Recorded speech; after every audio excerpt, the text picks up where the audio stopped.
नमस्कार दोस्तों, advance classes online platform पे मैं ब्रजेश कुमार करंट अफेयर्स के साथ आपका हार्दिक अभिनंदन करता हूं। तैयार हो जाइए करंट अफेयर्स के बेहतरीन क्वेश्चन, बेहतरीन जानकारी के साथ। आइए देखते हैं पहला क्वेश्चन। देखिए पहला क्वेश्चन, मानव अंतरिक्ष दिवस कब मनाया जाता है? मानव अंतरिक्ष दिवस कब मनाया जाता है?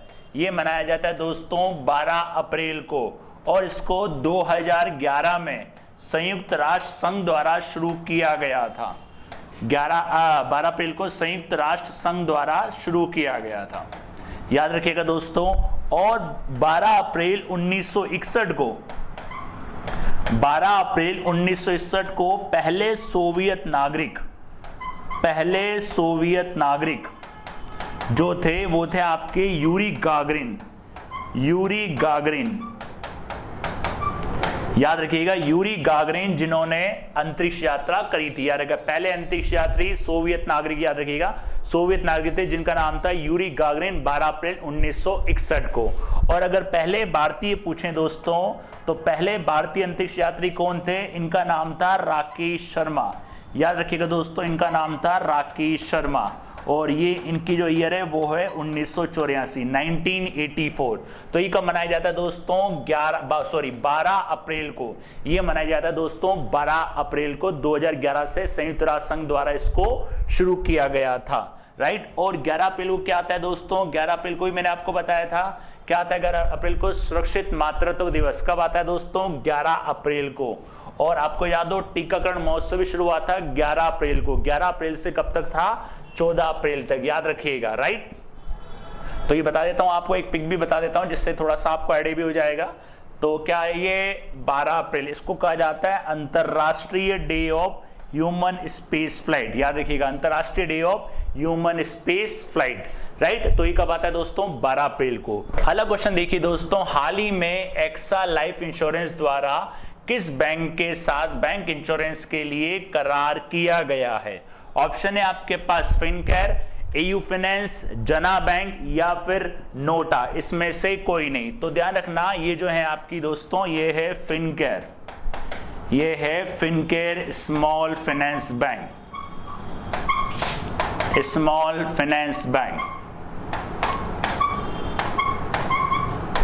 इसकी स्थापना हुई थी दोस्तों 1995 में।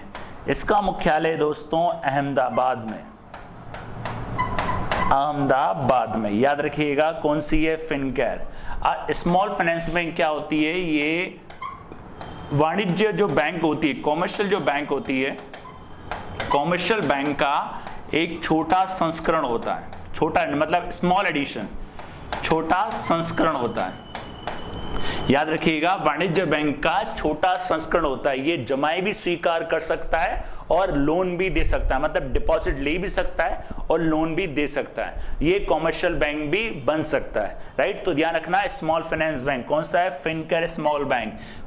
किसके साथ? भारतीय एक्सा लाइफ इंश्योरेंस, इन दोनों ने आपस में बैंक इंश्योरेंस के अंदर, मतलब बैंक प्लस इंश्योरेंस के तहत करार किया है, याद रखिएगा। एयू फाइनेंस बैंक के बारे में बता देता हूं। इसकी स्थापना हुई थी दोस्तों 1996 में, और इसका मुख्यालय है राजस्थान, जयपुर राजस्थान में, याद रखिएगा, जयपुर राजस्थान में इसका मुख्यालय है। और जना बैंक जो है, जना बैंक की स्थापना हुई थी 2008 में। इसका मुख्यालय दोस्तों बेंगलोर में, इसका मुख्यालय है बेंगलोर में, याद रखिएगा, इसका मुख्यालय Bangalore. AU small finance bank या आपकी राजस्थान की, जिसका मुख्यालय जयपुर राजस्थान के अंदर है, राइट। और इनका फोटो भी दिखा देता हूं, थोड़ा सा आपको आइडिया हो जाएगा। ये देखिए, ये भारतीय एक्सा और ये Fincare small finance bank. Small finance bank दोस्तों वो भी होती है जिनकी 100 करोड़ तक की पूंजी होती है, याद रखिएगा, 100 करोड़ तक का इनका लाइसेंस की कोस्ट होती है। स्मॉल फाइनेंस बैंक ये पहले क्या होती थी? फाइनेंस कंपनियां होती थी, फिर इनको बैंकिंग लाइसेंस देके इनको बैंकिंग की तरह काम करने के लिए बनाया गया। अब ये जमाएं स्वीकार भी कर सकती हैं, मतलब डिपॉजिट ले भी सकती हैं और लोन भी दे सकती है। कॉमर्शियल बैंकों का छोटा रूप होती है, राइट। अगला क्वेश्चन देखिए, किस नगर निगम द्वारा भारत का पहला ग्रीन बॉन्ड जारी किया गया है? देखिए दोस्तों, अगर आपने लास्ट लेक्चर देखे हो तो ये क्वेश्चन आपका पहले भी आ चुका है। उसमें यूं था कि कौन से नगर निगम द्वारा पहला अपना ग्रीन बॉन्ड जारी किया जाएगा, और अब ये फाइनली जारी हो चुका है। बताइए कौन सा है दोस्तों? इसका नाम है गाजियाबाद, याद रखिएगा गाजियाबाद। और ये कौन सा बॉन्ड है दोस्तों? ग्रीन बॉन्ड, ये याद रखिएगा ग्रीन बॉन्ड। बॉन्ड क्या होते हैं? आपके दीर्घ अवधि के ऋण पत्र, इनको कहा जाता है दीर्घ अवधि ऋण पत्र। दीर्घ अवधि ऋण पत्र ये होते हैं आपके बॉन्ड, दीर्घ अवधि ऋण पत्र। और ये आपको याद दो बीएससी में सूचीबद्ध हुई थी, बीएससी के अंदर सूचीबद्ध हुई थी, बीएससी के अंदर सूचीबद्ध। बीएससी की स्थापना दोस्तों 1875 में हुई थी। इसका मुख्यालय याद रखिएगा दोस्तों मुंबई में, इसका मुख्यालय मुंबई में। दुनिया का सबसे पुराना स्टॉक एक्सचेंज, याद रखिएगा। अब जो ग्रीन बॉन्ड गवर्नमेंट ने जारी कराया, जो इसके तहत जो पैसा आएगा वो गवर्नमेंट करेगी स्वच्छ वाटर, मतलब स्वच्छ जल सप्लाई, स्वच्छ जल की आपूर्ति के लिए और नगर निगम के विकास के लिए, मतलब ग्रीनरी वगैरह के लिए काफ़ी कुछ ऐसे काम हो रहे हैं जिनमें सामान्य सुविधाएं आपको दी जाएगी इस बॉन्ड की राशि से, राइट। तो याद रखिएगा ये होते हैं दीर्घ अवधि के ऋण पत्र। ग्रीन बॉन्ड ध्यान रखने कौन सा है, कौन सा जिला है? गाजियाबाद। और अगर केवल बॉन्ड की बात करूं मैं, केवल बॉन्ड जारी करने वाला पहला नगर निगम, तो ध्यान रखिएगा वो कौन सा है दोस्तों? लखनऊ। वो कौन सा है दोस्तों? लखनऊ। केवल बॉन्ड की बात करूं तो लखनऊ, और ग्रीन बॉन्ड की बात करूं तो दोस्तों उसका ध्यान रखिएगा कौन सा है? गाजियाबाद। दोनों यूपी के अंदर आते हैं, राइट। दिखा देता हूं आपको इसकी एक बार फोटो। जैसे कि आप लोग देख रहे हैं ग्रीन बोर्ड, ग्रीन बोर्ड का मेन मकसद क्या होता है? ग्रीनरी, आसपास हरियाली का विकास करना, सामान्य सुविधाएं देना, स्वच्छ जल की आपूर्ति देना, ठीक है। काफ़ी कुछ सामान्य सुविधाएं जो एक आम आदमी को मिलनी चाहिए वो इसके एक नगर निगम के तहत आप देखते ही हैं। पक्की सड़कें वगैरह, पक्की सड़कें देना, मतलब सब कुछ सुरक्षा वगैरह सब कुछ प्रदान करना, तो ये पैसा नगर निगम के विकास में ही लगाया जाएगा। गाजियाबाद, याद रखिएगा Ghaziabad issue India's first municipal नगर निगम ग्रीन बॉन्ड, याद रखिएगा नगर निगम ग्रीन बॉन्ड। महिला सशक्तिकरण के लिए कौन सा पुरस्कार शुरू किया गया? इस पुरस्कार का नाम है दोस्तों लीलावती पुरस्कार। ये पुरस्कार दिया जाता है AICTE के द्वारा, AICTE के द्वारा। इसको बोलते हैं ऑल इंडिया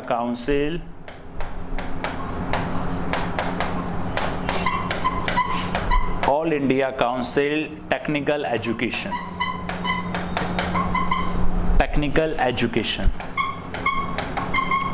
इसके द्वारा ये पुरस्कार दिया जाता है। और इसको 2020 में शुरू किया था शिक्षा मंत्री ने, 2020 में शुरू करा था इसको शिक्षा मंत्री ने, याद रखिएगा।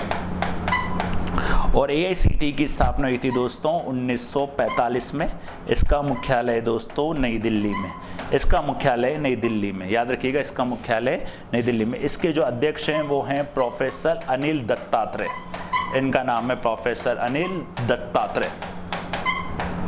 और ये जो पुरस्कार दिया जाता है दोस्तों, ये दिया जाता है महिला सशक्तिकरण के लिए, याद रखिएगा महिला सशक्ति लिखा ही हुआ है, सॉरी आपके ऊपर लिखा है महिला सशक्ति, वुमेन एम्पावरमेंट के लिए पुरस्कार दिया जाता है। 2020 में इस पुरस्कार को वर्चुअली शुरू किया गया था। और ये कौन देता है? AICTE all India council technical education द्वारा ये दिया जाता है, जिसकी स्थापना 1945 में और इसका मुख्यालय नई दिल्ली में। अगर आप इसका स्क्रीनशॉट लेना चाहते हैं तो दोस्तों इसका स्क्रीनशॉट आप ले सकते हैं, ठीक है। और इसका एक और मकसद भी होता है, ध्यान रखना, महिलाओं के प्रति जागरूकता करना, महिला सशक्त के प्रति जागरूक करना, मतलब महिलाओं के प्रति जागरूकता करना, ये भी इसका मेन मकसद है, याद रखना महिलाओं के प्रति जागरूक करना कि महिलाओं को हर क्षेत्र में कितना सम्मान मिलना चाहिए, सब कुछ उसके प्रति लोगों को जागरूक करना इसका मकसद है। ये पुरस्कार है आपका कौन सा है दोस्तों? लीलावती पुरस्कार। AICTE के द्वारा ये पुरस्कार दिया जाता है महिलाओं के लिए, राइट, याद रखना महिलाओं के लिए पुरस्कार दिया जाता है। महिला किस तरीके से काम कर सकती हैं और किस तरीके से उनको तवज्जो दिए जाना चाहिए हर एक सेक्टर के अंदर, हर एक क्षेत्र के अंदर, राइट। नेक्स्ट क्वेश्चन देखते हैं दोस्तों। NCAER की पहली महिला निदेशक किसे बनाया गया है? NCAER नेशनल काउंसिल, याद रखिएगा इसकी जो फुल फॉर्म है दोस्तों वो है national council of applied, national council of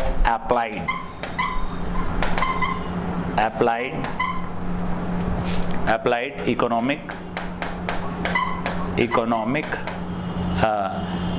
research, याद रखिएगा इसके फुल फॉर्म में। इसकी स्थापना हुई थी दोस्तों 1954 में, 1954 में, और इसका मुख्यालय है नई दिल्ली में। याद रखिएगा इसका मुख्यालय नई दिल्ली में। ये गवर्नमेंट के थिंक टैंक के रूप में काम करता है, गवर्नमेंट का थिंक टैंक, गवर्नमेंट के थिंक टैंक के रूप में ये काम करता है,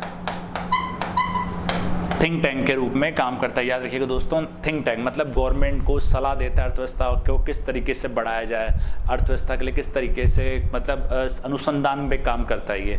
तो ध्यान रखिए, इसमें पहली जो महिला निदेशक बनाई है उनका नाम है पूनम गुप्ता।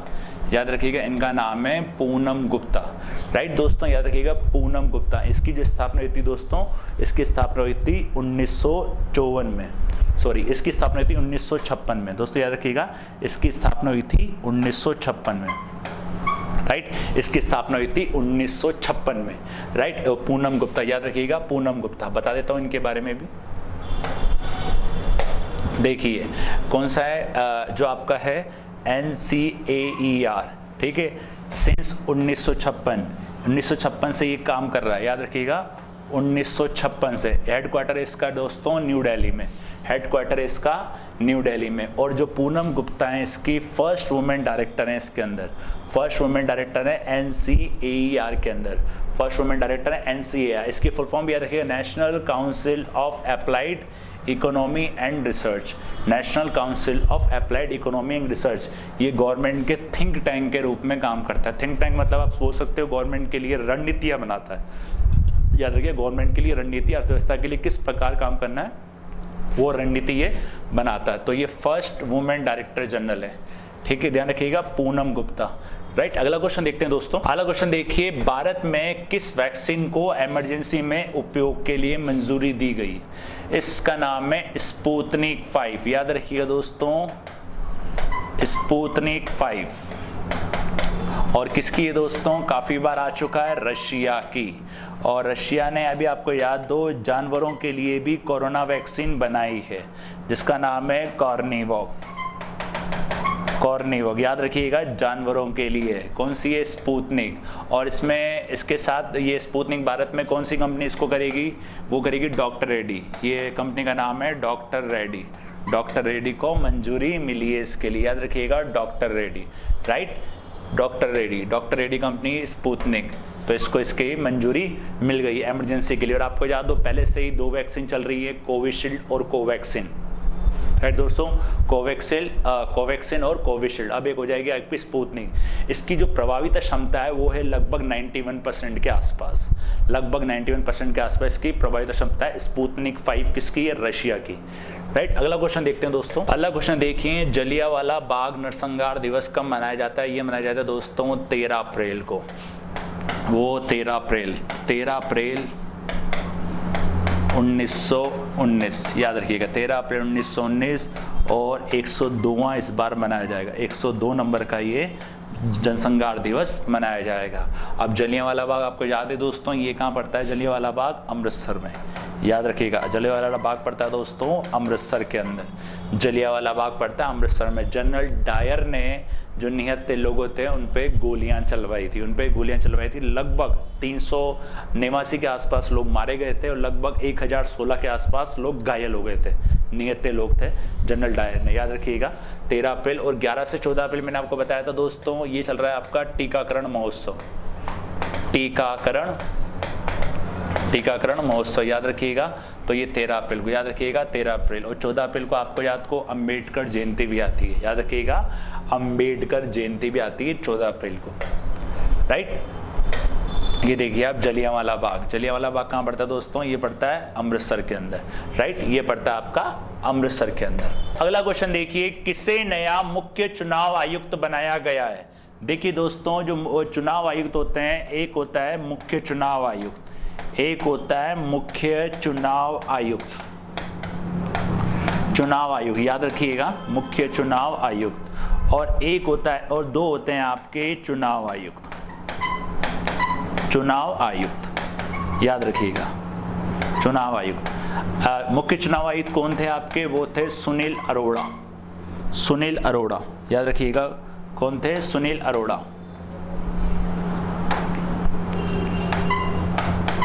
सुनील अरोड़ा, याद है। और मुख्य जो 2 चुनाव आयुक्त कौन कौन से थे, एक तो थे आपके राजीव कुमार और एक थे आपके सुशील चंद्रा। ध्यान रखना ये 3 थे। अब क्या है, पूछा है नया चुनाव आयुक्त बनाया गया है, किसको बनाया गया, क्योंकि अब सुनील अरोड़ा 12 अप्रैल को रिटायर हो गए। अब जो नए चुनाव आयुक्त बने आपके वो कौन बने, याद रखिएगा, नए जो बने वो बने आपके सुशील चंद्रा। याद रखिएगा दोस्तों, कौन बने, सुशील चंद्रा आपके नए बने। याद रखिएगा, सुशील चंद्रा को बनाया गया है नया। याद रखिएगा कौन है, सुशील चंद्रा। और जो चुनाव कार्यालय उसकी जो स्थापना हुई थी दोस्तों 1950 में हुई थी, 1950 नई दिल्ली में। याद रखिएगा, चुनाव कार्यालय की स्थापना 1950 में नई दिल्ली। याद रखिएगा, नई दिल्ली में। अगर इसका स्क्रीनशॉट लेना चाहते हैं तो आप इसका स्क्रीनशॉट ले सकते हैं। तो ध्यान रखिएगा, सुनील चंद्रा एक मुख्य चुनाव आयुक्त होता है, 2 चुनाव आयुक्त होते हैं। अब अगर ये सुशील चंद्रा आपके मुख्य चुनाव आयुक्त बन जाएंगे तो कुछ दिनों के बाद आपके नए चुनाव आयुक्त भी आ जाएंगे। तो इनकी पिक्चर दिखा देता हूं आपको। देखिए दोस्तों, ये हैं आपके सुशील चंद्रा, राइट। अगला क्वेश्चन देखते हैं दोस्तों। नोमुरा द्वारा 2021-22 में भारत की जीडीपी कितनी बताई गई है। भारत की जीडीपी बताई गई है दोस्तों 12.6%। नोमुरा याद रखिएगा, नोमुरा याद रखिएगा, जापान की ब्रोकरेज कंपनी है। ध्यान रखिएगा, ये दोस्तों जापान की ब्रोकरेज कंपनी है और जापान की क्रेडिट रेटिंग एजेंसी भी इसको कहा जाता है नोमुरा। इसने बताई है भारत की रेटिंग 12.6। जीडीपी मैंने आपको बताया था, जीडीपी के दोस्तों ग्रोथ रेट भी कहा जाता है। जीडीपी को ग्रोथ रेट भी कहा जाता है। जीडीपी मतलब क्या होता है, एक साल के अंदर एक देश की सीमा में उत्पादित समस्त अंतिम वस्तुओं का मूल्य, वो कहलाता है जीडीपी, ग्रॉस डोमेस्टिक प्रोडक्ट। और जीडीपी को ही ग्रोथ रेट भी कहा जाता है। कोई भी कंट्री किसी भी कंट्री में इन्वेस्टमेंट करती है तो वहाँ की ग्रोथ रेट देखती है और ग्रोथ रेट ही आपकी जीडीपी होती है, राइट। और मैंने पहले भी, अगर आपने लास्ट लेक्चर देखे हो तो उसमें पहले भी मैंने आपको बताया काफ़ी सारी जो संगठन है वो ये जारी करता है। आईएमएफ ने जारी करी थी, वर्ल्ड बैंक ने जारी करी थी, तो उसके बारे में मैंने आपको बताया है। इसके बारे में आप लास्ट लेक्चर भी देख सकते हैं क्योंकि हर एक की परसेंटेज अलग अलग होती है। हर एक ने 2021-22 में भारत की विकास दर या भारत की जीडीपी अलग अलग बताई है, राइट। ध्यान रखना, कहाँ की कंपनी है दोस्तों, ये जो कंपनी है आपकी, ये कंपनी है कहाँ की, नोमुरा। ये जो कंपनी है दोस्तों याद रखिएगा, ये कंपनी है जापान की, राइट। ये कंपनी है जापान की। एक मैं आपको फिच भी बताई थी, स्टैंडर्ड एंड पुअर्स भी बताई थी, मूडी भी बताई थी। ये भी एक आपकी रेटिंग एजेंसी है। ये भी क्या करती है, रेटिंग देती है किसी भी कंट्रीज को, उसकी ग्रोथ रेट बताती है 21-22 में इतनी रहेगी या 20-21 में इतनी रही थी, राइट। ताकि क्या है, कोई भी कंट्री इन्वेस्टमेंट करती है तो इनके द्वारा निकाली गई रेटिंग को वो देखती है। याद रखिएगा दोस्तों, राइट। अगला क्वेश्चन देखते हैं, बाफ्टा पुरस्कार। देखिए बाफ्टा पुरस्कार, इसकी फुल फॉर्म है ब्रिटिश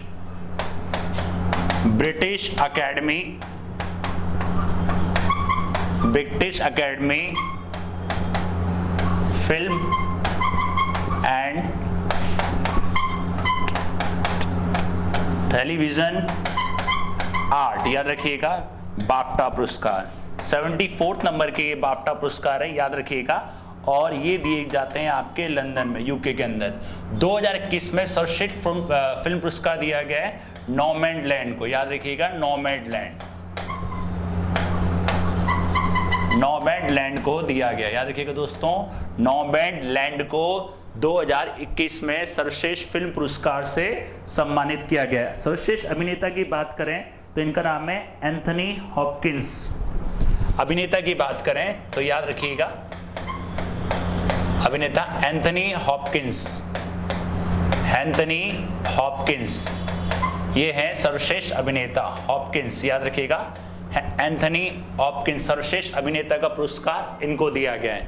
और अगर सर्वश्रेष्ठ अभिनेत्री की बात करें दोस्तों, अभिनेत्री है आपकी मैकडॉर्मेंड। याद रखिएगा, अभिनेत्री है मैकडॉर्मेंड, अभिनेत्री मैकडॉर्मेंड।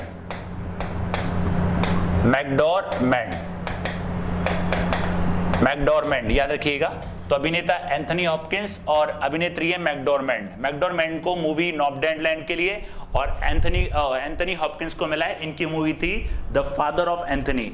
एंथनी हॉपकिंस को मिला है, इनकी मूवी थी द फादर ऑफ एंथनी, और मैकडॉर्मेंट को मिला है इनको नोमैडलैंड के लिए, राइट। तो ध्यान रखिएगा, बाफ्टा अवार्ड जो होते हैं British academy film and television art UK द्वारा ये दिया जाता है, राइट। और ध्यान रखिएगा नोमैडलैंड को सर्वश्रेष्ठ मूवी का दर्जा दिया गया है। तो इनका एक पिक्चर दिखा देता हूं आपको। इस प्रकार के अवार्ड होते हैं मुखौटे टाइप, ये देखिए इस प्रकार के अवार्ड होते हैं, राइट। ये थे आपके अब तक के 10 बेहतरीन क्वेश्चन, 10 बेहतरीन जानकारी के साथ। जुड़े रहिए चैनल के साथ, शेयर करिए चैनल को, ज्यादा से ज्यादा इसको सब्सक्राइब करिए। मिलते हैं नेक्स्ट क्लास में नेक्स्ट नए क्वेश्चंस के साथ, तब तक के लिए धन्यवाद।